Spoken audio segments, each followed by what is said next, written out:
And we're live. Here we go. This is the little intro that you get to watch if you watch this back on my channel. The people who join the live stream don't see this because it always takes a minute or two for people to join. So here's me filling in time saying, hey, how you doing? How you doing? And people appearing already on the live stream. In fact, hi Stephen, how's it going? Yes, it's a Tuesday night where I am, and hello Celtic King. It's a Tuesday night where I am, just kicking back. As per usual, you might hear through the wall Star Trek being watched in the next room. Hi Aussie Brickchick. Yes, not that I dislike Star Trek at all, but I just kind of take advantage of the fact that the lounge room's occupied for a couple hours worth of Star Trek to come and do a live stream. And because I can see myself, this is my perennial question: why won't my beard ever go straight? I can never get my beard to go straight. It always goes off to the side. Celtic King, I and family are fine. AZ is soldiering on. I talked to him the other day. I did say sort of last live stream hoping to get him on the weekend, and that clearly didn't happen because you didn't see him. He was trying to be really brave. He said he could come and meet me in the city and do a quick video, but he clearly needed recovery time because for those who don't know, he did have all his teeth out on about Wednesday last week, I think. And that went from being a very painful experience when it happened to kind of feeling okay the next day to then all his gums swelling up again and gradually going down. But it was quite a stressful experience for him, and he was trying to be very brave and say no I can come out and do a video, but from my perspective he clearly needed to focus more on recovery. So we're back to hoping we'll have him this weekend. He won't have teeth. He won't have any teeth. So he'll probably do gross things like show off his bloody stumpy gums on camera if I get him on camera. But I think I probably said before, I have to admit to being slightly disappointed that he's speaking so clearly. It doesn't really surprise me. Although he was making a big thing before the teeth out about how he wouldn't be able to talk properly. He's put a lot of effort into the talking, and he actually speaks quite clearly. Hey, Patman Sport, how's it going? And I think I also did the analogy, he sounds like me when I'm a bit drunk, in as much as he's putting a lot of effort into enunciating. I mean, I normally put effort into enunciating as well, but I have been informed by a reliable source, namely Mrs. Angry, that she can tell when I'm getting drunk because I slow down my talking and I focus very closely on enunciating clearly because I don't want to sound drunk. And that's how she can tell I'm drunk, because I've slowed down and I'm trying really, really, really, really, really hard not to sound drunk. So, and that's what AZ sounds like. Aussie Brickchick, you're right. He will have to relearn talking again when he gets dentures, because of course that's going to change the shape of his mouth and where his tongue goes and all those sorts of things. So he has an interesting couple of months ahead of him. I think with the whole healing process takes a while. I don't think he's going to have dentures in less than I don't know, 2 months. Reef Campbell, hello. I am just drinking Pepsi. It's a Tuesday night. I mean, I'm a grown-up. I could have booze if I wanted. Hello, Christmas. I'm a grown-up. I could have booze if I wanted, but I'm just choosing not to. Just having a little bit of Pepsi so my throat doesn't get too dry. But yes, I think I have to wait. By the time it gets to Thursday, I think I've earned having a drink if I am so disposed. So I'm not shy about having a drink on a Thursday night, but I don't know. Tuesday seems a bit early in the week. And yeah, and meanwhile, I don't know, maybe it would numb my pain. Hey, Mike, here at the start, and hi, hello, Tendai, as well. Yes, I was on the weekend helping my daughter assemble some furniture and put it in her bedroom. Did a bed frame and desk and chair, and it was the bed frame in particular was really fiddly and had these annoying low screws. And so at one point I'm lying down on the floor trying to get a screw in, and I was at a stupid angle, and I twisted around and pushed the thing out. I don't know what it was, but I fucking pulled a muscle. I wasn't even doing anything strenuous. This is just a really damning indictment of how old and unfit I am. It really fucking hurt. I've never had anything like this before. And oh man, I wasn't even doing anything. I just was lying on the floor and twisted at an admittedly stupid angle, and like, ow. And a couple of days later, and it still fucking feels like someone stabbed me in the side. And just, you know, at work, getting in and out of my desk chair, trying not to go, ah, every time I move. And occasionally breathe. Oh, and coughing or clearing my throat. And I don't know if it's just because it hurts that I'm noticing it, or I am having to sort of cough, clear my throat a bit more. Like, yeah, it's winter, maybe I'm a little bit of cold, maybe I'm a bit phlegmy. But I was like, God, every time I coughed or cleared my throat, it fucking hurts. I mean, again, yeah, not crippling, awful pain. Hello, Caleb. But it hurts. And so it's been the whole thing like, wait, oh, is it getting worse? Wow, okay. Should I have gone to a doctor? Should I have had some sort of support thingy?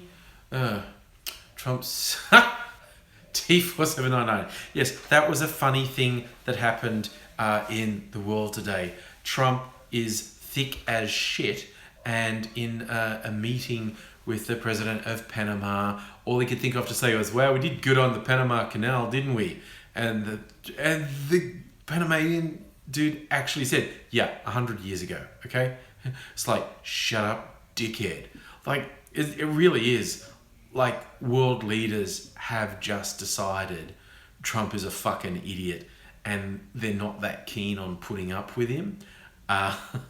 He's just like so stupid, so clueless. Oh, that's hilarious.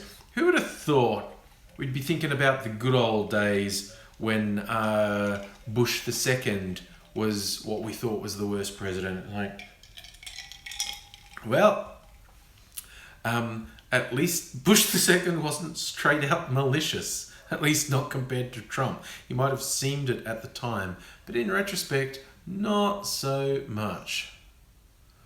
I'm reasonably sure Trump doesn't read at all. Patman, will the Congress wise up to his shit? Look, they know, they clearly know. Even members of his own party do sort of backhanded insults at him on a semi-regular basis. The tradition, and this is one of the reasons that Trump is popular, is that the traditional power brokers in his party, well, it's not even really his party, but in the Republican Party, they really hate him. The establishment really don't like him. And admittedly, that is one of the things his supporters like. But you get people like Lindsey Graham saying things like, I'm pretty convinced Trump didn't collude with Russians, because I don't think he even colludes with his own staff. Like, you know, I don't think Donald Trump has it together to collude. Like, shit just happens around Trump. Trump just does shit and says shit. Lindsey Graham's basically said Trump is too stupid to be involved in any criminal conspiracy. he doesn't have the sophistication to hold something like that together. You know, harsh but true. But see, that's the thing. There's this fiction has given us this idea that major criminals are masterminds. To be a successful criminal, or by the same token, successful in business, you have to be smart. You know, master criminals are a thing in fiction. They're portrayed as geniuses, like, you know, the criminals are geniuses. The people running companies, you know, masters of the universe, they're the best, they're the smartest, they're the most driven. No, they're just ruthless. They just have no morals. They just have no sort of empathy or concern for other people, and their willingness to just roll over people and crush people gets them advantage. So we can joke about Trump being stupid, but that doesn't stop him from criminal collusion. Video dude, you're going to give me a blessing. That's sweet. Look, I didn't even burst into flames when you said that. You know, maybe you got something going on. You know, stranger things have happened. Donald Trump got elected president of the United States. I think that's the strangest thing. I don't think anything stranger than that has happened ever in human history. I think, like, you know, there's the rhetorical question, what's the worst that could happen? I think Trump's the answer to that. When you look at politics and the debasement of politics and people doing really, really stupid things and supporting really stupid causes, I feel like Trump is the worst that could happen in the modern world. I mean, he's obviously not yet the worst that's ever happened. You know, you go for, Hitler or Stalin or someone who was a mass murderer. Hey, Joe Will, how's it going? But in the modern world, I'm reasonably convinced Trump's the worst that can happen. And we are a scant few months into his presidency, and it's already been a disaster more extreme than anything that's come before it. So, video dude, if you're gonna pray for AngryAussie's soul, you're gonna have to pray really, really, really hard.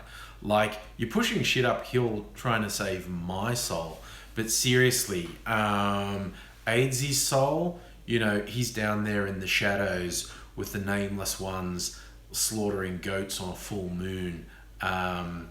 So, you know, you go. I like to encourage people. I try not to say, that's impossible, that's never going to happen. I say, you've set yourself a tough task. Go you. Just get in there and pray for AngryAussie's non-existent soul, because that is a tall order, my friend. That is a very tall order. And I applaud you for taking on such an audacious goal. I mean, why aim low? Why aim low? Okay? Just shoot the moon. Shoot for the moon, and if you miss, your cold, lifeless body will be an example to everyone. See, Nathan, that's the big question. Do zombies have souls? Like, if he's already died a couple of times, what happened then? I think there was an old Clive Barker short story that got made into a movie, where a guy who's been cryogenically frozen, like a millionaire head of some company was cryogenically frozen and was actually revived years later, and they go, oh, it's the miracle of science. But the premise of the story is like, no, he did die. He died, and his soul went away when he died, and you reanimated his body, but he has no soul now. His soul's gone, and so he became, the evilest person in history because he had quite a bit of power and he had no soul at all. Oh, Joe, human head transplants. Look, that's going to happen. I personally have no doubt, probably in our lifetime, doctors will successfully do human head transplants. And that, my friends, is a terrible fucking evil right there. Because you imagine the idea that who's going to have the money for head transplants? Really fucking rich people, okay? And what are they going to want? They're going to want their head, old rich people are going to want their head on a young, sexy body. And once it gets to the stage that they can do that, you better believe they'll be killing people just for their body. There's already been cases around the world in poorly supervised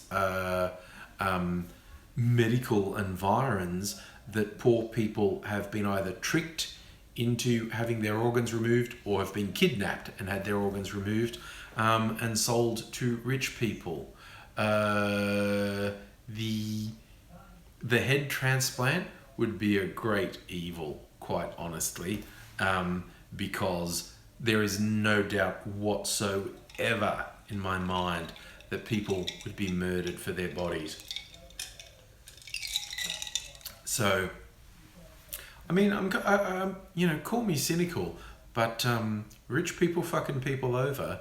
I basically think if you can think of a way for them to fuck people over, they will do it. Hey RC, how's it going? So a good movie along those lines is a movie from just a couple of years ago called Moon. Has Sam, what's his name, in the lead role. In fact, he's the only on-screen actor, I think. Kevin Spacey's voice is a computer. Sam, oh God, I could try to remember his name. It's playing on my mind now. I'll remember it. He's... No, it's not Sam Worthington. He's an American actor. He was in... what else was he in? A few things. So, okay, actually, Joe Will, that I can deal with. Putting a human head on or a human brain in a robot, that's fine. That's fine. If rich people want to live forever that way, that's fine. I support that. But yeah, head transplants onto other bodies, that's dangerous and evil. But yeah, it's basically an example of work as being I don't want to give anything away, but it's about being exploited, and basically corporations, rich people will just find new ways to exploit workers and the common folk as years go by. That's just the way the world works. Until the revolution comes and we throw them all against the wall. That's right, Tendai, the rich people will be Terminators. So, Damage Inc., good evening, or good morning if it's morning where you are. It's evening where I am. Yes, it's the interesting question, like, okay, there's all the advances in medicine, you get the really out there researchers and doctors who say the first person to live to 1,000 may have already been born. They're expecting radical breakthroughs in longevity in the next 30 to 50 years. Maybe not. There's a funny thing with a lot of these futurism projections. There's a bit of magical thinking. It's like, we're here, I see things going in this pattern, there's a gap there, but if we jump that gap that I have no idea how to do it or what would be involved to do it, then magic happens. It's like nerds going on about the singularity. I know he doesn't want to get blocked, big bad. Maybe he does. I don't know. Maybe that's trolling. I can never tell. I have already been baptized. I was baptized Catholic. Thank you very much. What was I saying? I got distracted with the talk of trolling and baptism. So yeah, that's what I was talking about, the rapture of the nerds. Christians have their idea of rapture, Judgment Day, the good people being assumed body and soul up into heaven. But what a lot of people call the rapture of the nerds, a lot of science people talk about what they call the singularity. They believe there's a point where computers will actually be intelligent and be more intelligent than humans, and it would be a rapid escalation. Sort of like, computers getting better, and then hitting the point where they pass humans, and then the escalation of computer power would just through the roof. And of course, a lot of people are worried that sentient computers might think we're not worth much, treat us like we treat monkeys, which would not be a great result. And then Terminators, basically. But the starry-eyed futurists talk about the singularity, where human brains being uploaded into computers and us existing beyond the corporeal and being able to exist forever. But even if you didn't go incorporeal, just turn into data, if there were medical advances where you weren't going to die of disease or old age, whether it was because you could regenerate organic body parts or you did go into a robot or a computer, and the rate of change that people are projecting, we're going from living for 70 to 100 years to not dying in a couple of generations. The cultural change for that, what would that mean? And I don't know, at what point do you just get bored? That's a legitimate question. If you're not going to die, how do you resource your existence? Because, in the current world, we work for a certain period, retire and die. But if you're not going to die, how do you resource it? Can you just keep working a job for centuries? And what about future generations? What do future generations do? And the cultural issues around that are mind-blowing. Musical Aviator, good question. How do you get rid of awful people? And you picked Hitler. Just general awful people. People who don't wait for you to get off public transport before they shove their way on. They have to die. Yeah, they can't hang around forever. But but if it's physical, if it's a physical thing where you don't die, you're not turned into computer code and go thing, what do you do about physical space and resources? And Batman Sport, that's a reasonable observation. If people go, we don't need to breed future generations because we're not going to die. But what does that mean for the development of humanity? What does that mean? If you're not going to have future generations, what used to be a core part of a human existence is gone. And what would that do to the people who are carrying on? It's just the same people who've been around for hundreds of years with no new life coming up, no new entities, no new individuals. What does that do? And of course, humans aren't going to stop breeding. So what do you do with limited resources then when people don't die, but people keep getting born? So what do you do then? How do you actually manage that? You think we've got population problems in the world now? Or what? Yeah, we turn people into Soylent Green. Well, okay, Aussie Bricks, maybe we expand into space, but you notice how slowly our advances in space travel are? We do actually have better transport than the lunar landing modules, but we haven't really done that. We've sent automated craft robots out to Mars and to orbit out, past the solar system, but we don't know how to expand yet. We've got this theory, and it's been one of the most popular ideas in fiction since people were aware of the concept of other planets and space, that humans would spread beyond Earth. But, we're not really any closer to that than we were when the lunar landings happened. We don't have the ability to travel the cosmos.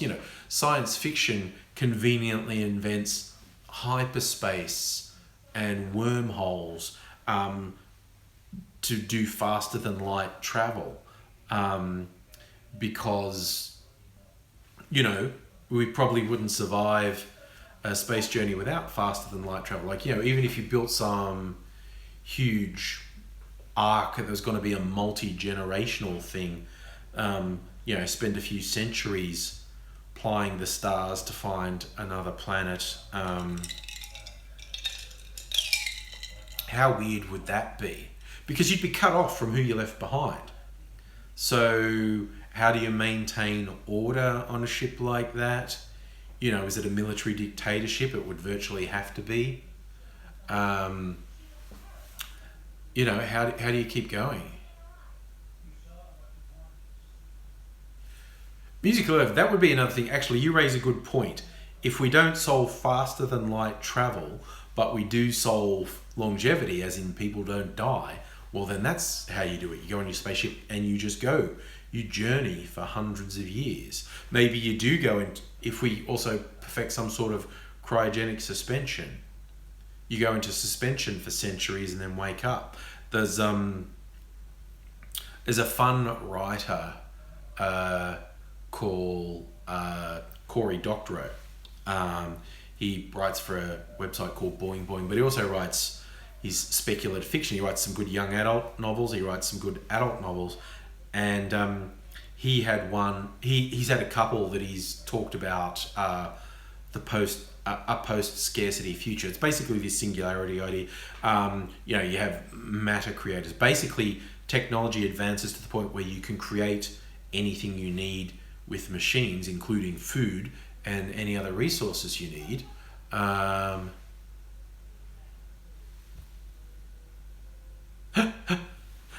Video dude, thank you for pointing out the bleeding obvious that according to a certain belief set, Aidsy will burn for eternity for his homosexual activity. You don't know the half of it, buddy. If you knew the other stuff that Aidsy got up to, you would be so convinced of the eternal burning.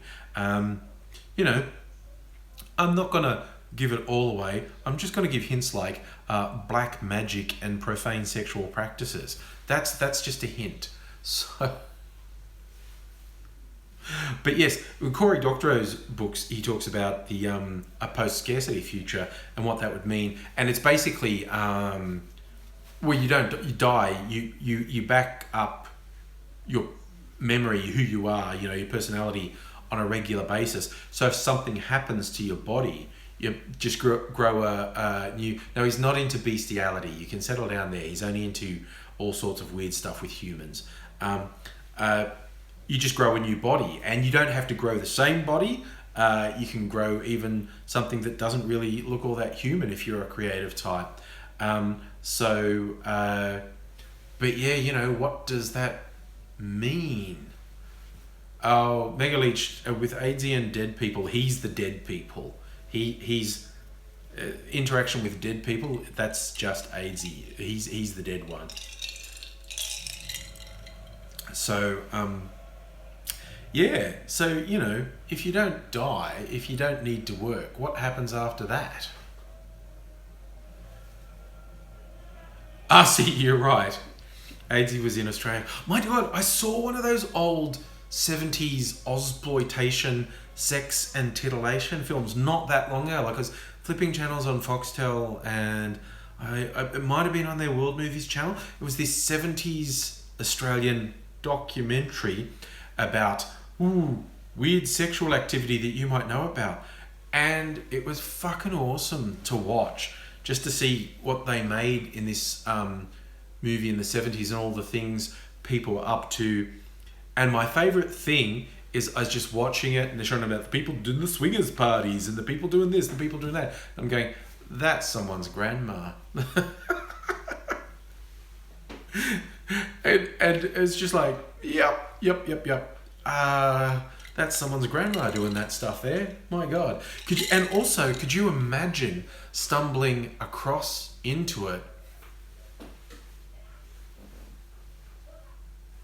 So the interesting thing, video dude, is it's impossible to tell the difference between someone sincerely saying what you're saying and a troll saying what you're saying, because it's really stupid either way.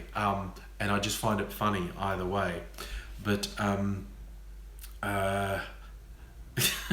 sorry, I'm just thinking of the idea of blessing the homosexuality out of AIDSy. I just don't see it. No. I can imagine lots of things. I just can't imagine that. And maybe that's a failing of my imagination.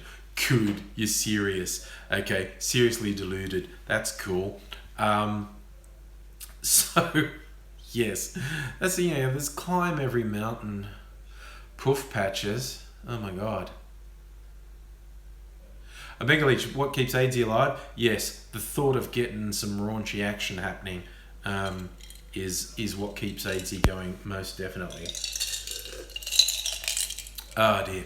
So, but you ever think, it's so funny watching young people on the internet now clearly acting like they think they invented sex or they invented kinky sex, and I'm like, really? You know how long ago the 60s were? That was like your grandparents doing all that free love shit. And even in the 60s where they thought they were inventing it, they weren't. Humans have, always had sex, and certain humans have always tried to find different things to do with sex, and each generation thinks they invented it. It's like, those stodgy older people, their minds would be blown if they knew what we were doing, and occasionally that will be true. But I think it's actually far more a case when you're young and you think you know everything and you think you're the with it one. If you knew what previous generations did and continue to do, you're the one whose mind would be blown. So it is, to me, always a little bit funny seeing younger folk on the internet talking about their sexual activity, and as if I'm going to be shocked by it, or as if I won't understand it. And it's like, you're not doing anything new, okay? You're just not.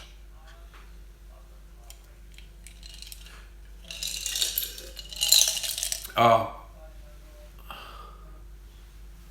Nathan, you found your dad's 70s bondage, mate. See, bondage is not a new thing. 70s is not new in the 70s. It goes, you find books from hundreds of years ago where bondage is a thing. It just, people have always been into, weird stuff. It's just a thing. And every generation thinks they're coming up with it. And it's just kind of funny to watch.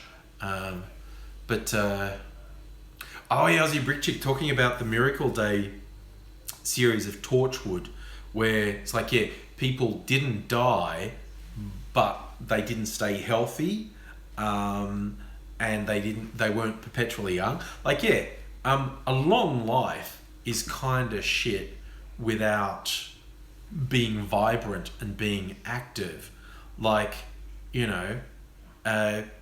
Actually, the idea of just going on for centuries, but being frail and weak and in pain and unwell. That's torture. That's like the old thing about, careful what you wish for. When you get your 3 wishes from the genie, they find a way to turn it on you.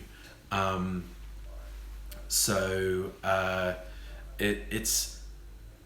And that is like when you get these futurists talking about people not dying, they mean the first thing they're doing is trying to maintain vigor until you die. Now, they're much more interested in being a robust 80-year-old than they are in being a decrepit 100-year-old. They want to keep going because they think the ultimate solution is down the thing. But yeah, the solution is not to have people age the way they do now and keep aging. Like, you see how old a 100-year-old person was now. They don't want to be a 200-year-old person who's continued to age and decrepify for another century.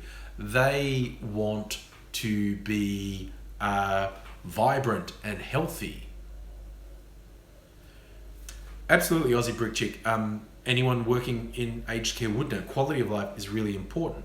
And that is the big thing. All these people pushing for medical breakthroughs, they're looking to, well, what causes bodies to break down? Let's try and cure that. Can we keep people strong and active into their senior years? Because, yeah, the idea of just continuing to age is fairly awful, quite honestly. RC, do the Logan's Runway and Carousel people at 30. But of course, the big reveal in Logan's Run is that people behind the scenes controlling things don't die at 30. It's just a way to control the population. It's power brokers stopping people from taking their power away. But that's actually... As much as everyone hates remakes and blah, blah, blah, blah, but a good remake, you could do a good remake of Logan's Run, I think. Particularly, the worship of youth is as extreme now as it's ever been. Video dude, we're not going to die. We're going to kill God. That's what we're going to do. We're going to become more powerful than God and kill God. So, that's just my prediction for the future. I could live with a reboot of Logan's Run because it's a really good concept. When you see how well...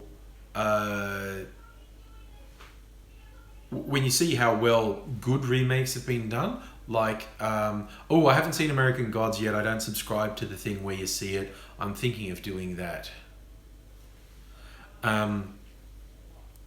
Things like the reboot of Battlestar Galactica was so much better than the original Battlestar Galactica series.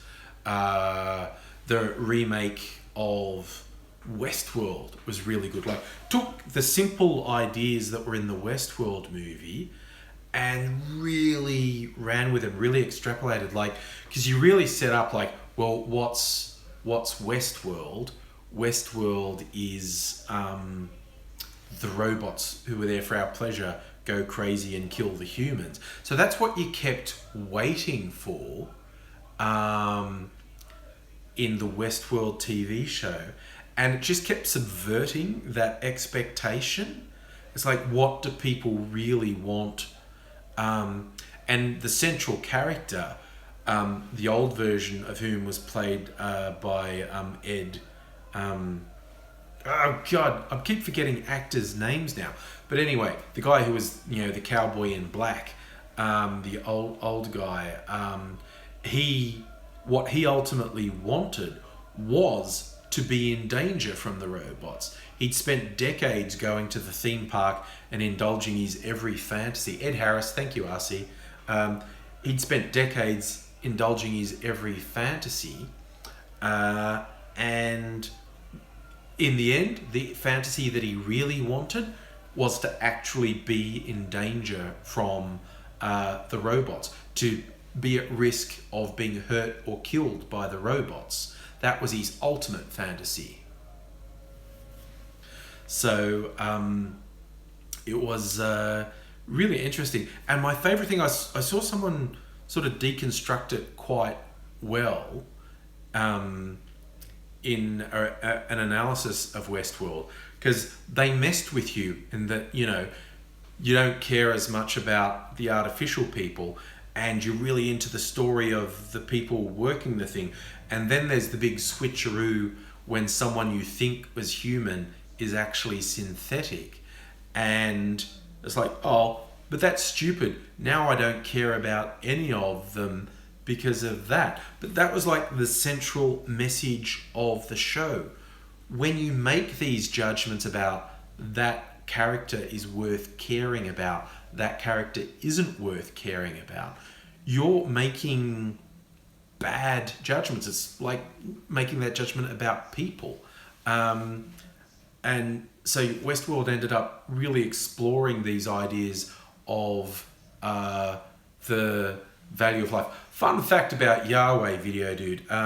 Some people say Jehovah and some people say Yahweh. For those who don't know, that is from the Jewish books of law, from the Jewish Talmud. Jewish people still won't write God's name. So, but they've got the consonants, and it's YWHW, and it could be anything in with those letters in it. It could be any nouns in there, and one they've gone with Yehovah, or people have pronounced it Jehovah, and another one is Yahweh. But all we know from the Talmud was the consonants YWH. No, WH. Yehovah. Yeah. But we don't know that that was really God's name. Yahoo Wahoo fits in there. And personally, I'm kind of on board with a god called Yahoo Wahoo. So I'll go down that route, honestly, if you're going to go with the name of the Jewish god. You could be Yahoo Wahoo. Makes as much sense as anything.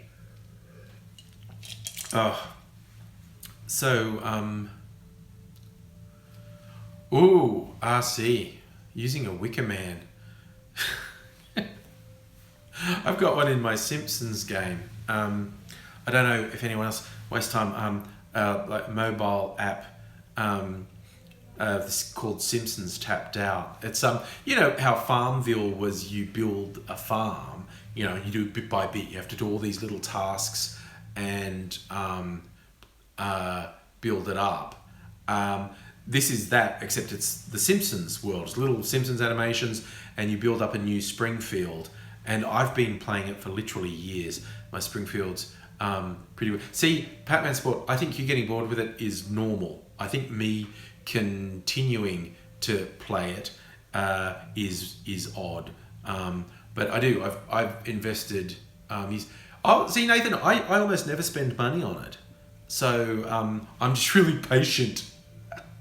I think everyone getting bored of it is normal. I don't think I've missed a day in years, and I've built it up so big. And one of their recent sort of extended storylines where you could get all this extra stuff and you think was all the religion episodes of The Simpsons. So all the different religions they featured. And I actually got a wicker man in it. It's neat. You tap it and it bursts into flames. It's cool. Yeah, so it was all the pagan stuff from the different episodes where they had pagans and basically all the different religions they've had in The Simpsons. But yeah, so I've got a wicker man in my Springfield now. The current extended special story thingy event is all the time travel stuff. RC, you're bad. You're bad. You're bad. You're bad. For those who aren't seeing the comments, Video Dude, RC said we need to put Video Dude in a wicker man, and then Video Dude said you will burn, and then RC said no, you'll burn, and then the crops will flourish. That's how it works. That's why we use the wicker man. You are going to hell for that, but you know, you'll be in good company, so that's okay. This is one of the more interesting things. Okay, we're talking about TV shows. I haven't seen American Gods, although I read the book American Gods. Neil Gaiman's basically my favourite writer. I will watch American Gods some point. I'll probably sign up to the subscription service so I can watch it. But one of the thing that Neil Gaiman got famous for was a comic series called Sandman. And a central thing in that is about dream.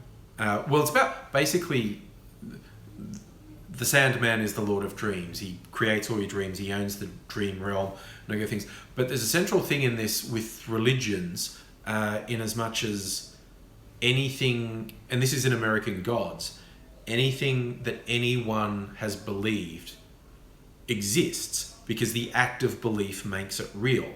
And because America is the world's diaspora, people from every culture ended up in America.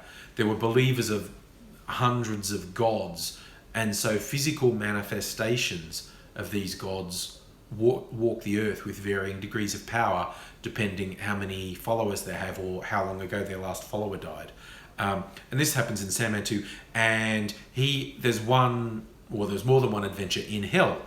Satan was there, Lucifer, fallen angel, and you may have seen there's a TV series called Lucifer.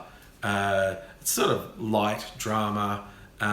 It's that Lucifer has abandoned hell and decided to set up a piano bar in Los Angeles. That is a storyline from the Sandman comics. And the TV show just took that basic concept and went somewhere else. I watched the first season of it. It was entertaining. It was diverting. It wasn't fantastic TV, but some of the original stories it came from, like some of the stuff Neil Gaiman's done. You won't burn if you don't act on your homosexual urges, Stephen. So the tip there, Stephen, is when you're having sort of hot gay sex, don't act. Never fake your orgasm. Really be there. Like, have really super sincere, hot, sweaty gay sex, and that apparently puts you on God's good side, because it's only if you act homosexual that will work against you. So that's a good tip from Video Dude. And so, don't act your gay sex. Really live it. Really mean it. Really have, just really intense, real gay sex. Oh, Tendai, really good advice. Use lots of lube. Everything's better with lube, whether it's a slip and slide, a squeaky hinge, or your sex life. Everything's better with lots of lube, and as the saying goes, everything's a dildo if you're brave enough and have enough lube. So just, don't say no. Don't let other people limit you. Don't let preconception. Bacon grease. Yes, Joe will more than just spit, but damaging bacon grease, I don't know. I would be worried about attracting too many domestic animals. White males can fake their own orgasm. Stephen, I'm really disturbed where you're potentially going with that. I think we deserve an explanation. Because that had a lot of potential. Oh, bacon grease is a Deadwood reference. Okay. I've only watched a few episodes of Deadwood. That's another thing I keep meaning to watch all of. Because Ian McShane, he's so cool. And he's in American Gods too. I keep meaning to watch all of Deadwood. I've only watched a couple of episodes of it. And who else is in it? What's his name who's in Justified? Timothy Olyphant's in Deadwood, isn't he? Justified is one of my favourite TV series of the last 10 years. Such a great show.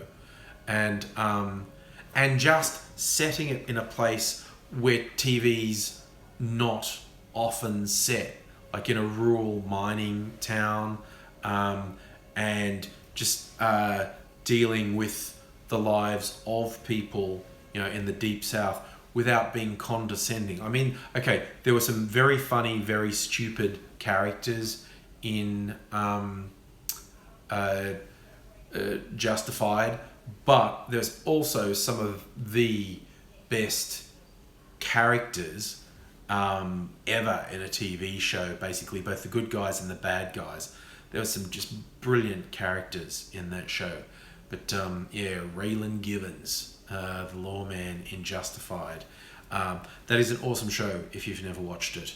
It was on TV at about the same time that Breaking Bad was on. So another very good show, of course, Breaking Bad. I love it. Oh, silly autocorrect. Yes, we all get caught out by autocorrect. I went through a long phase where I had it switched off because I got so frustrated with how often it was changing text messages or tweets. And I wouldn't even look. I'd just think I'd tapped it right and send, and then look back and go, what the fuck was that? And it got so frustrating I switched it off. I have it back on because now I sort of go with it. There's a new Voltron series on Netflix. No, I did not know that. Didn't know it was even there. No, I haven't watched it. I didn't even know it was there. It's a good question. Who invented autocorrect? I mean, look, basically it is very smart. It just has a few annoying quirks. It's like voice to text, which these days is pretty good because people have tried to have voice to text for well over 20 years. And the early version of voice to text was terrible. And there was famously, Apple had a voice to text group, and it went so badly for them. The team had t-shirts made up that said, "I helped wreck a nice beach," because the voice recognition was so bad when they said to it, "I help recognize speech." It typed it as, "I help wreck a nice beach." So, they had a sense of humor about it. These days, voice to text is actually pretty good. Autocorrect for all its annoying quirks. When you think about all the things it has to guess and how close it gets to it, it's pretty clever. But there are days when I curse the hell out of autocorrect because it's just so frustrating. Check out Voltron. G-Force. Could make sure. I don't know about... You know what I want to go back and watch, because I kind of half-watched when it was first on. I never watched it properly. I want to watch Neon Genesis Evangelion, because that was interesting, but I didn't watch it properly. So I'd love to go back and re-watch all of that. And, why doesn't someone make a good Neon Genesis movie as well? Or TV series? One of the two. That's the sort of thing it could lend itself to. Joe Will, that is an innovation. That is an innovation that someone should pick up. Autocorrect, and because the iPhone's always listening to you anyway, is that if you're typing away and it gets it really wrong and you just go, fuck, it goes back to the last thing it auto-corrected, because you're only saying that because you're pissed off that it got it wrong. That is an innovation. That, my friend, you should be in a Silicon Valley incubator coming up with ideas like that. That is, I'm not being even remotely sarcastic now. That would work, because smartphones by default are monitoring you now. Oh, it's not yours. You pinched it from grade A under A. But the point being, did grade A under A patent that? You know, first in, first dressed. If you actually lodge a patent on that, voice recognition, so when you swear, it goes back to the last autocorrect, assuming it got it wrong. I mean, that's genius. I love that. Nathan, that is a summary that I agree with about Neon Genesis Evangelion. Really messed up in places, but good. As opposed to something more modern like Attack on Titan, which is just all messed up. They've gone, you know, because you get the really super weird anime and then the really nice one. And it's like, with Attack on Titan, it's like, it feels to me like they've tried to go, we want to make this like a normal anime with story and stuff, but super messed up, but try and maintain that. We don't want to be fringe, we want to be mainstream, but super messed up, like with these giant exposed musculature titans and eating people and tearing them apart. I like mecha fighting stuff too. I mean, honestly, how good was God, I haven't been drinking tonight, have I? Because I keep forgetting things I want to say. Giant robot fighting movie with the Pacific Rim. Thank you, Heine. You know what I'm talking. Giant robot fighting movie with the Jaegers and the kaiju. That was like it was exactly delivered. Like, that was the perfect delivery of giant robots fighting monsters. That was so well done. You know, they had a little bit of backstory in it. And Idris Elba got to make the epic speech, "We are cancelling the apocalypse." But it was just about perfect. Like, if you're going to do something as nonsensical as giant robots fighting giant monsters, you can't do it better than that. That was so well done. Yes, I think we're coming to a collective decision to ignore Video Dude for a while. See, I'm not even blocking him or naughty chairing him, because he's not being offensive as such. He's just like in his sad little bubble. But yes, and Pacific Rim 2's coming out, and John Boyega is lead or one of the leads in it. I think he's the son, maybe he's the illegitimate son of Idris Elba in it. I don't know. Transformers is fucking terrible. Everything about Transformers. And anytime anyone says anything about the terrible Transformers movies, and like they talk about having liked the cartoon when they were a kid, I just come down to earth for a second. The sole reason Transformers exists is to sell toys.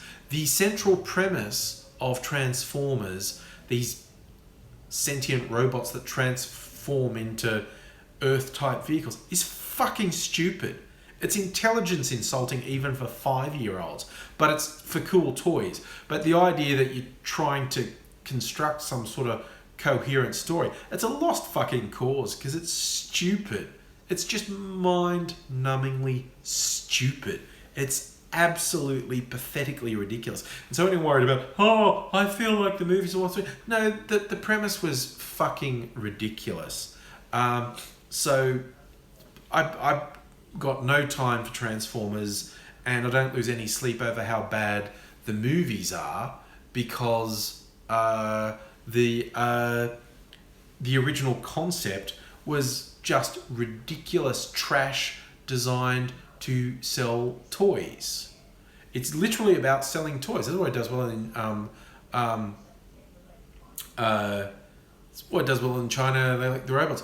But then you look at Pacific Rim, which again, very silly concept, giant robots fighting giant monsters, but there's a coherent central narrative. Like, you have to, okay, got to suspend the disbelief because giant robots fighting giant monsters is quite dumb, but it's good. Oh, when someone going to tackle Frank Herbert's Dune, wasn't that going to happen? Well, didn't one of the, like, Netflix or someone option Dune so they could look at doing a series?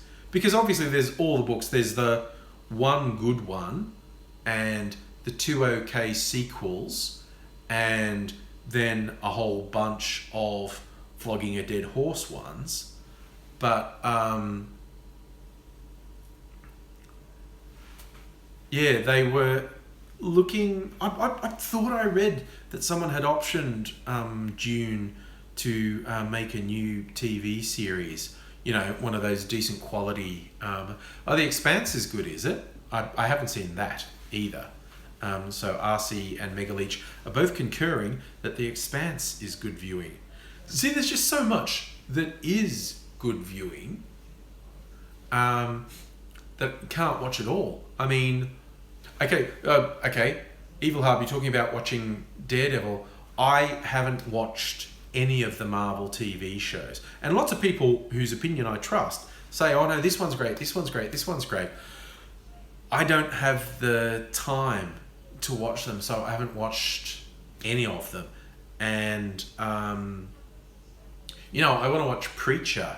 I want to watch American Gods. There's a couple Netflix series I want to watch.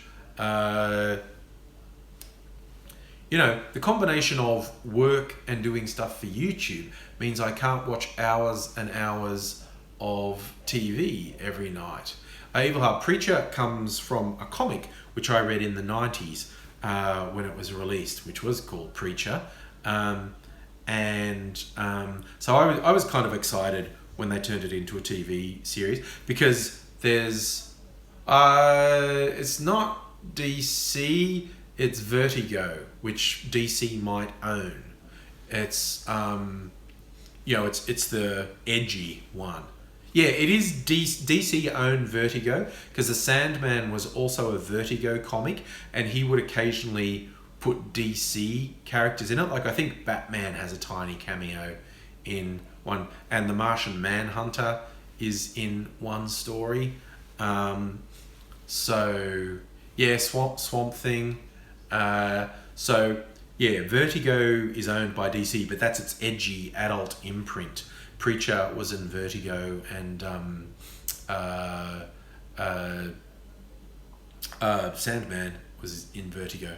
So speaking of things that should be... Now Neil Gaiman's got American Gods made into a series. Should really get Sandman made into a series.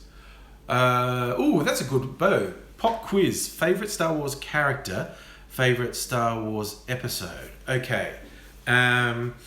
I'm going to be slightly sacrilegious and say I like the two most recent movies more than the original ones.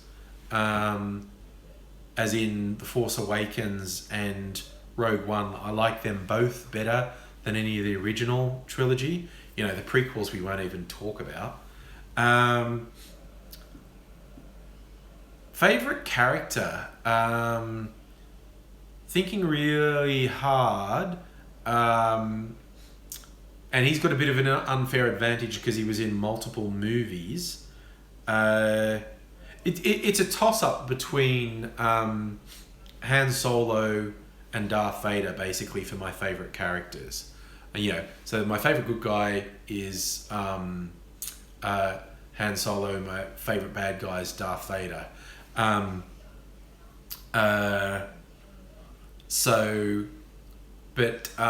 Yes, Evil Hub, I agree. Rogue One, there was so much good fan service in Rogue One, and splicing in those bits of unused footage from the original Star Wars movie was a stroke of bloody genius, quite honestly. But that was such good work. Like, Carrie Fisher was so high. Carrie Fisher did do a lot of droogs in the filming of the original trilogy. She had quite a troubled life at that period in her life. My favourite thing she said, because she was in an interview with Daisy Ridley for The Force Awakens, and someone said, because they were both on this interview panel, and someone said, to Carrie Fisher, did you give any particular advice to Daisy Ridley? And she said, yeah, don't work your way through the crew members one by one. Which is apparently what Carrie Fisher did. So, I think it was the Graham Norton interview, yes. Happy Ramadan. What's the proper way to say that? I don't know, but yes. No, at the end of Ramadan is Eid Mubarak. You say, for happy Eid, you say Eid Mubarak. I don't know if you say Ramadan Mubarak as well.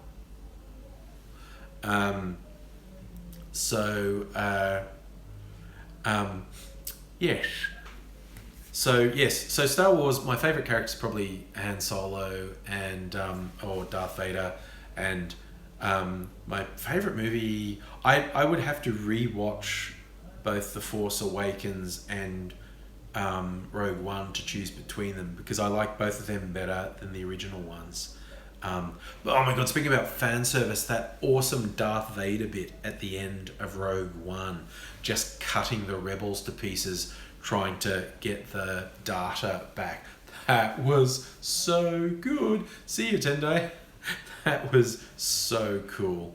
But I mean, there was so much about Rogue One that was good, because, you know, everything in Star Wars movies up to that point had been epic stories, you know, your classic epic yeah, okay, you're just a boring cunt now, video dude. So naughty chair. So yeah, but you know, all the Star Wars movies had been the epic adventure, you know, the Skywalker saga, and you know, huge, super powerful things. And Rogue One was down in the dirt. Rogue One was in the grit and ugliness of war.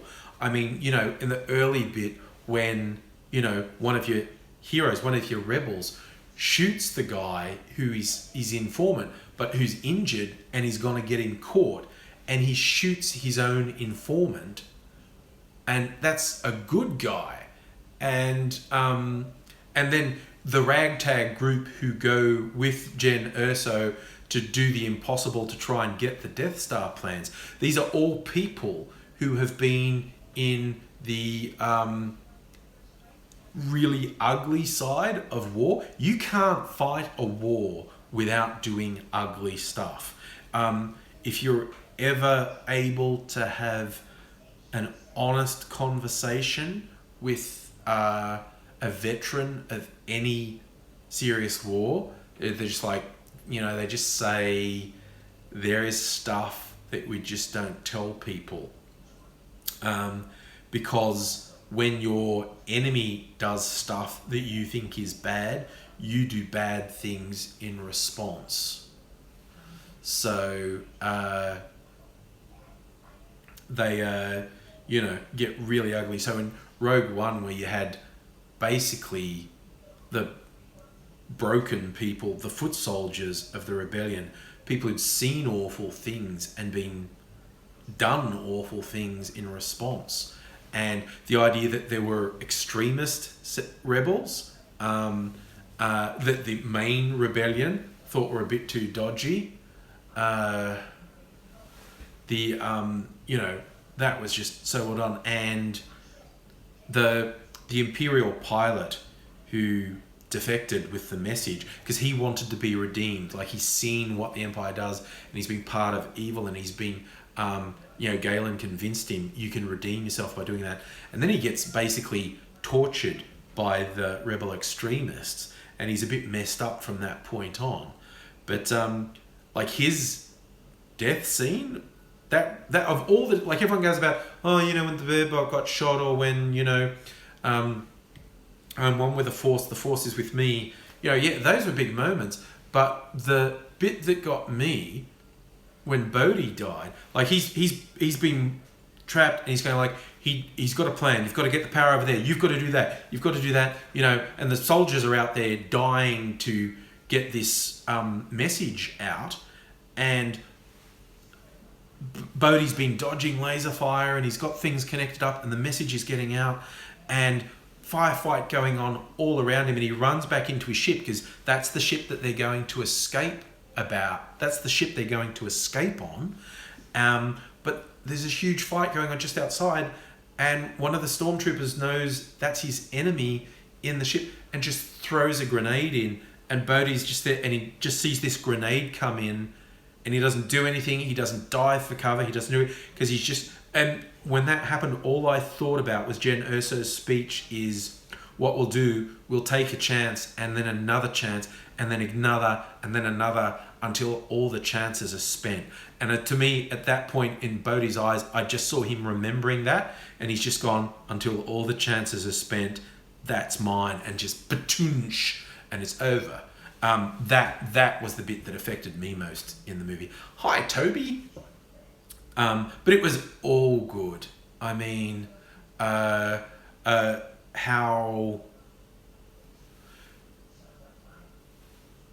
good was all of the deaths, basically. You know, the guardians of the temple who are sort of eking out an existence, and, you know, they have that bond between them. They it's just, you know, all of it was so good. And yes, the sassy robot was a highlight as well. It was particularly good.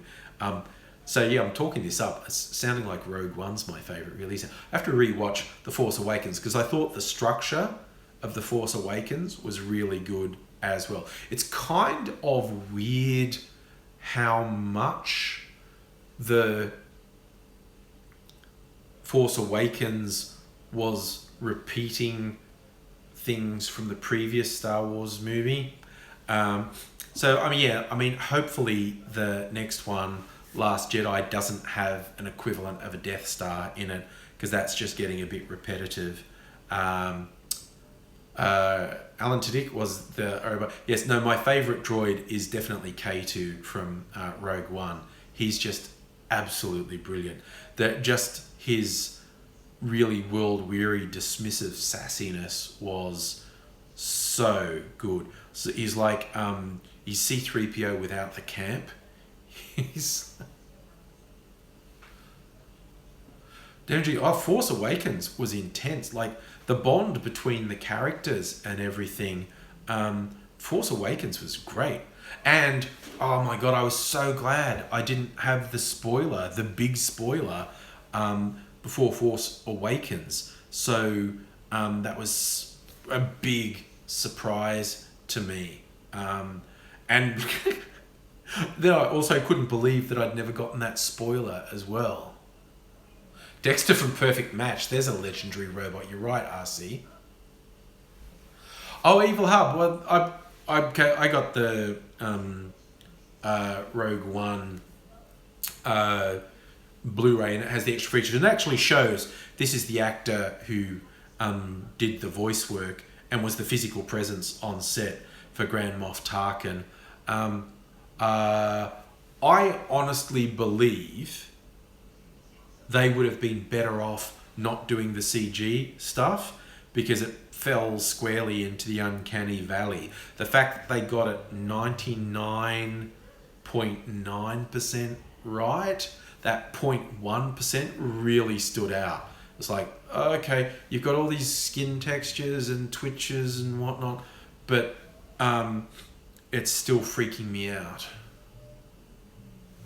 Oh, Aussie, I've got the Peter Cushing Doctor Who films on disc as well. They're quite fun. The two big movie versions of the two big Dalek stories, the original Dalek story and the Dalek Invasion of Earth. Those movies are quite good, actually. Oh, God, but Jar Jar's a pile of shit. But, I mean, okay, where the CG really works in the Star Wars movies, where they're completely CG characters, that's fine, you know. All the monsters and aliens and whatnot, they're great. But it's just when they recreated the humans. The Peter Cushing one was close. I thought the Princess Leia one was further from working. Ooh, Evil Harbour, your dad worked with Cushing. Got a standard pick and greeting, but a special message on the back. Oh, that's cool. Yeah, I mean, oh my God, because what a career though. Peter Cushing did so much over so many decades. Just did amazing stuff over the course of his career. Actually, speaking about Doctor Who and stuff,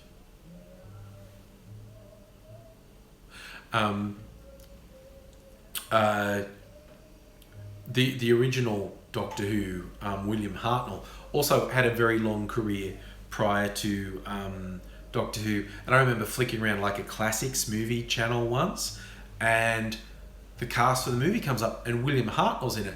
And I watched it just because William Hartnell was in it.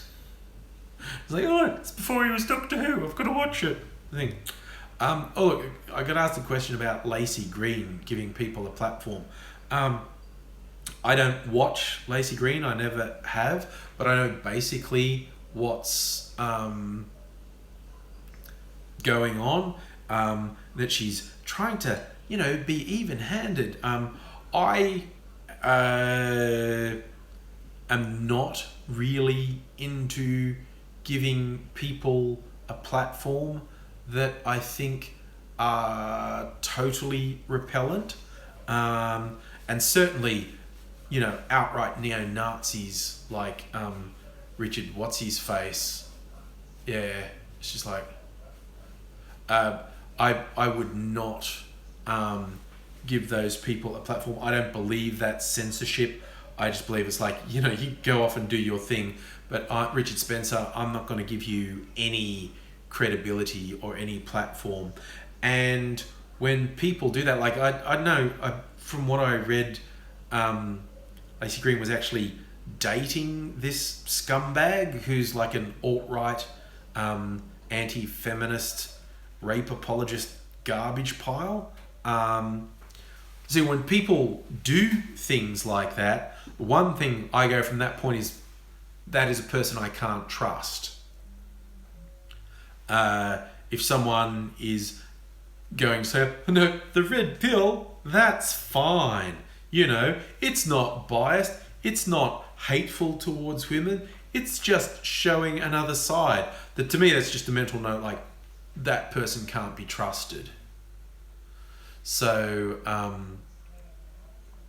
yeah. Oh, Aussie, you're right. I also read the rumour the actor who played William Hartnell in the anniversary show will be appearing in the Christmas special as the first Doctor.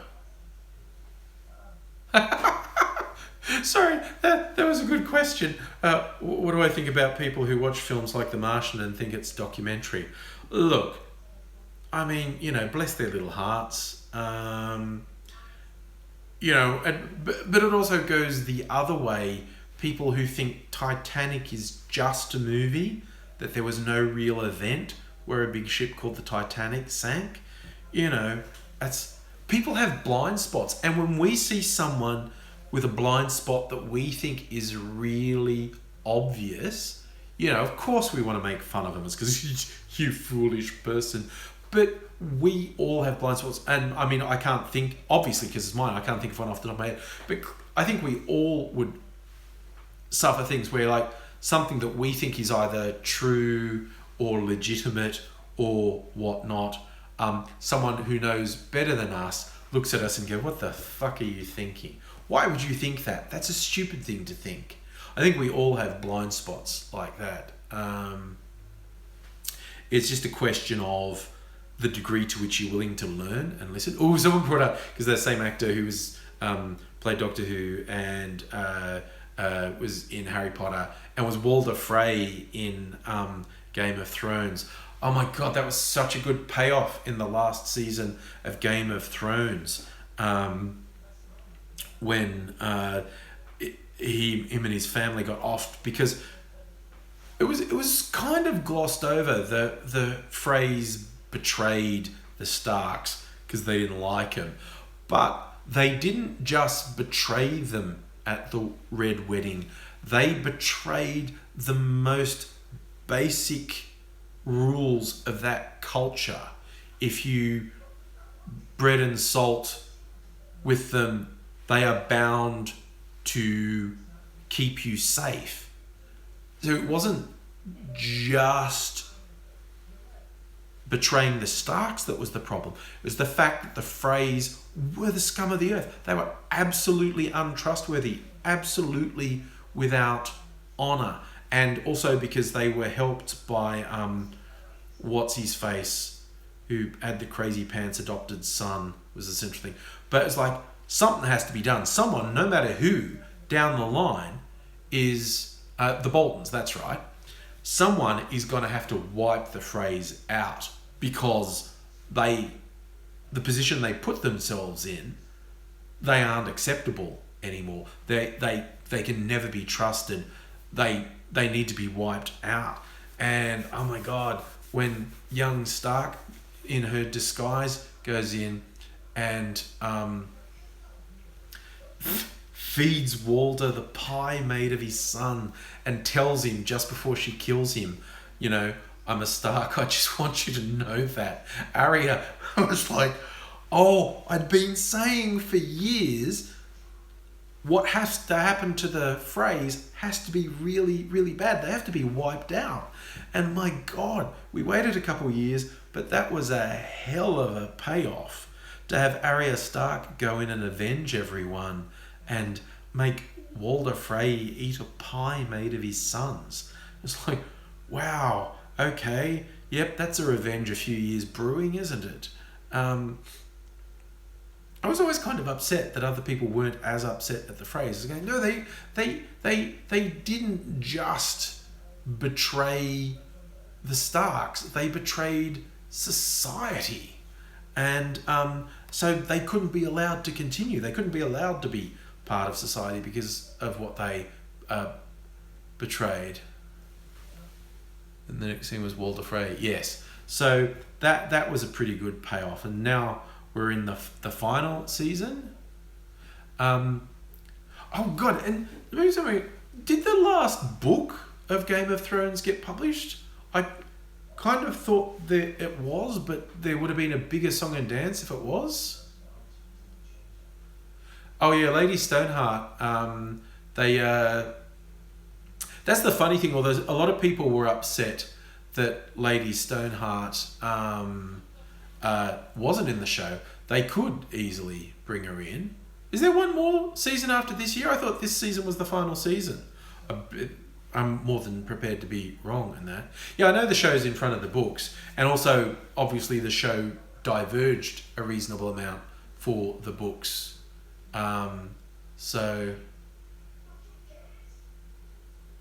Winds of Winter was meant to be this year, but might not. My God, I started, can you imagine being people who started reading Game of Thrones when the first book was published? That was so long ago, and there's such long gaps between the books. I started reading the books after the TV show started, and I don't think I'd finished them by the time the first season was over. But yeah, but obviously eventually I finished them.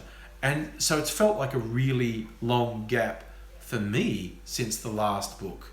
But yeah, Toby, thank you for being part. I'm glad you enjoy the Years of Angriness. But I only started reading the books after the TV show, and it still feels like a long way for me. How many decades have people been waiting? Have I heard of The Witcher? The Witcher's a video game, isn't it? I don't know. Is it? I've heard of it. I thought it was a video game. I don't really know anything about it. Yeah. Oh yeah, I think we should be angry at the extreme right, definitely. Yes, I don't know, is there some controversy with The Witcher? Yes. Well, Arcee, you're saying that the TV show stole his enthusiasm for the books. He clearly doesn't like the way the TV show diverged, particularly all the extra rape they put in there. He's not keen on it.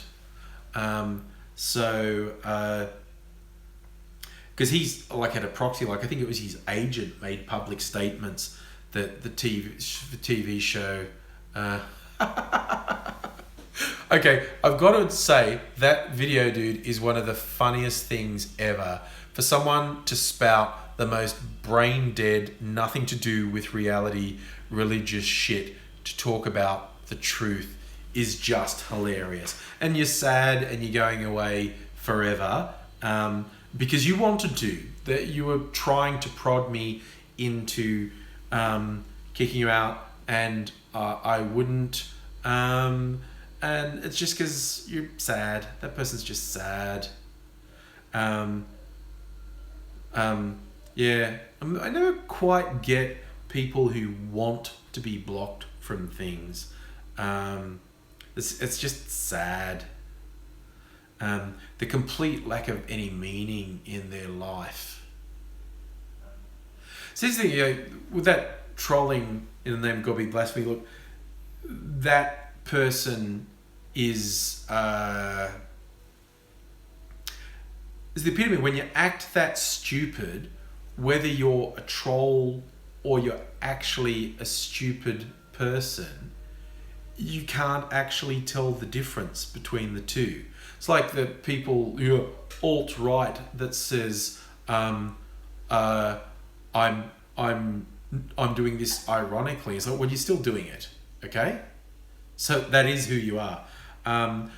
Joe Will, my feeling is that person was not sincere. I tend to agree with you. But, again, I know there are people who are literally about all that, but you can't actually tell the difference between them and someone who's doing it for the lols. I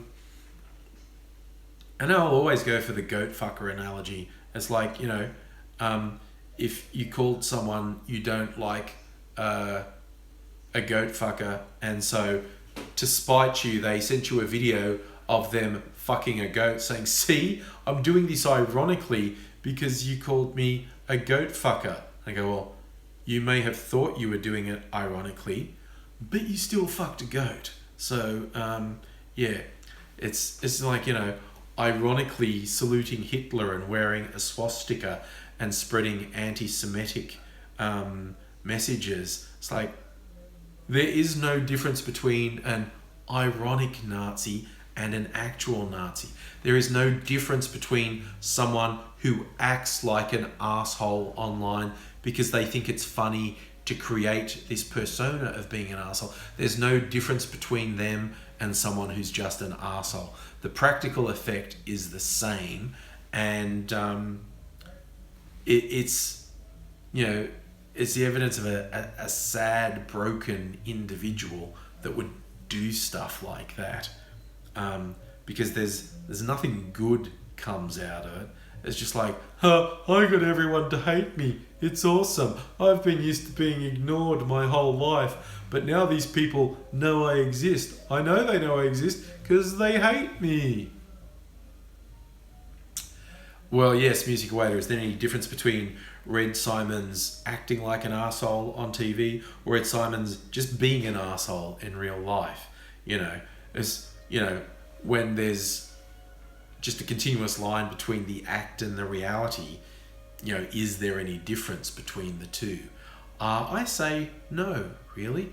It's the whole, weren't they hugged enough as a child?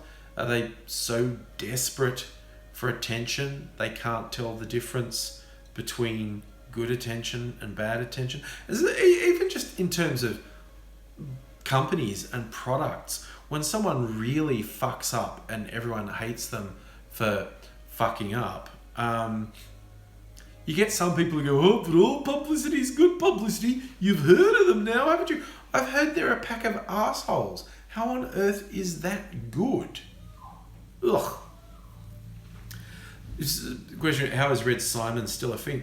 He was a very low-key thing. Like, he had a show on ABC Radio, and it was not much of anything. It wasn't a big thing. But then, someone interviewed him, and he said all that really stupid racist shit that he thought was funny.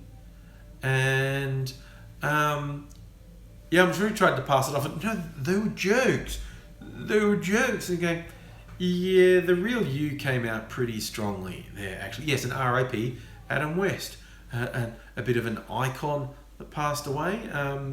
I think we, after feeling like last year, 2016, was somehow super terrible, I think it maybe just brought home. No, it just happens when when someone's been in the public eye for decades, they eventually die. And sometimes you notice it more than others. I still think what set last year out as being heavy is when two absolute legends of music died early in the year, Prince and David Bowie. And that wasn't, Adam West is sort of a campy pop culture person, but both Prince and Bowie were major influences of music over decades, and they were giants in their field. And for them to both die so close to each other, wow. See, by Celtic King, it's a great film. So what was that? I can actually go, it was just Batman. Oh, I knew I was going to say it. Osh Bagosh asking about prank channels who fake things. They're scum. They're really fucking scum. I actually made a video once about, because there was one that really annoyed me. As these jerks made this video, why do girls say they have boyfriends? And so, well, they normally say it because you ignorant fucking pieces of shit won't leave them alone when they say leave them alone. And hey, try one day doing a Google search on woman killed for rejecting man. So, why don't they just say no? Because they can literally get killed for saying no. And the sort of asshole who tries to force themselves on a woman has no respect for a woman. But if she's someone's property, they might back off. It's like, why do girls say they got a boyfriend? Because you're a piece of shit, okay? Because you won't fucking leave someone alone who just wants you to leave them. And also those guys fake their videos. So first, their message was shit. And second, they fake it. And I'd also made one going about a guy who does the racist things, like does the all lives matter thing. This is Joey something. I can't remember him now, because after making the video, I just tried to blank him from my brain, because he's awful. But again, this is someone who talks about social experiments, and they're all faked. But Joey Salads, that's it. Joey Salads is racist garbage. And it's a double thing. Like, his message is so bad. Like, he's an awful racist piece of shit. But then he fakes the videos that he calls social experiments. It's like, they're fake. He tries to say they're real, and they're fake. And, we've had our fair share of idiots doing this in Australia. There's that dickhead in Queensland who got banned from public transport for throwing up on trains as a prank. Like, they'll think if you drink too much milk, you'll vomit. He drank too much milk that was coloured green, and then got on the train and said some stupid shit about being in Africa and getting Ebola, and then projectile vomiting green all over the tram. There's pranks, and there's just, you're a piece of shit. Yeah. Man, saying plenty of dickheads in Queensland. Man, there are plenty of dickheads everywhere. You're right. See, feminist. I've said that before. If I wanted to get lots of people thinking I was awesome, all I'd have to do is start making videos saying, I was wrong, feminism is bad, I was brainwashed, the truth is feminism is bad, and these fucking wankers just eat it up, and then I could probably milk money out of them, because their heroes are always milking money out of them. Yeah, you're right. The problem with the prank videos is most of them aren't funny, most of them are fake, and most of them are just obnoxious. They're a disease. They're toxic. Yeah, they're awful. I hate them. Anyway, look, oh gosh, that's like 90 minutes. I'm going to go to bed. Can't go to bed. Did I mention earlier in this that I pulled a muscle in my side? Fuck, it hurts. It wasn't even doing anything tough. I was putting furniture together and I was lying on the floor and I twisted and I fucking pulled a muscle. Feels like someone stabbed me in the side. Never done this before. It really fucking hurts. Like if I'm sitting still, I'm fine. But just when I moved now... Well, you corrected me, Evil Hub, that I had you confused for someone else. So I remembered. So, yes. Oh, Joe, hopefully this weekend. AZ had all his teeth out and he tried to come over on the weekend, but he clearly wasn't up to it. So I told him to recover. But he's feeling very positive about this weekend. Do definitely want to get him on a live stream. It'll be heaps of fun. But even if he's not well enough to keep up with a live stream, I'll shoot some video. Hopefully we'll be seeing AZ on the YouTube screens very, very, very soon. I always pass on the hellos and the good wishes, and he genuinely appreciates it. Makes him feel good. He's a big believer in, positive feelings, create positive results. So yeah, once AZ is feeling more himself, I'll be having him much more regularly, and both for recorded videos and live streams. Now I've decided live streams are definitely fun. Live streams are super heaps fun. I want to keep doing them. I'm doing a lot this month, like almost every second day. Even if I don't keep doing them that often, I will keep doing them at least once or twice a week. Joe, look, again, all your good wishes, prayers, whatever works for you, AZ gratefully receives it. Had a really good time, everyone. Thank you very much. I'll be back in soon, and at the most within a day or two, either a pre-recorded or another live stream. Hope to see you again soon, and thanks and bye.